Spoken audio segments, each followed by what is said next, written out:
மகாராஜா சொன்ன கட்டளை யோஜனை ஐடியா சொல்லாமே ஆழ வலை எடுத்து வல்லவனுக்கு பாதாள வலை எடுத்து வல்லவனுக்கு அதில் உள்ள ஒரு அஜ்வான சேனா சைன்யம் இறங்கி ஏனா ஜெயங்களை விடுத்து அந்த கண்ணனே ஏய் சாகரிகள் சிம்மாசனம் அமைத்தால் சிம்மாசனம் அமைத்து அந்த ஒரு அஜ்வான சேனையை அப்படியே மொத்தம் போட்டு மெரிச்சு ஐயா ஐயா ஐயா மொத்தம் போங்க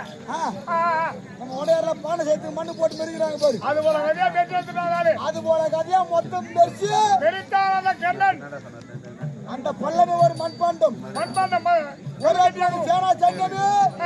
ஒரு முளைக்கீரை முளைக்கீரையாகவும் அவனுடைய பாதமே பாதமே ஒரு மத்த வச்சு மத்தாக வைத்து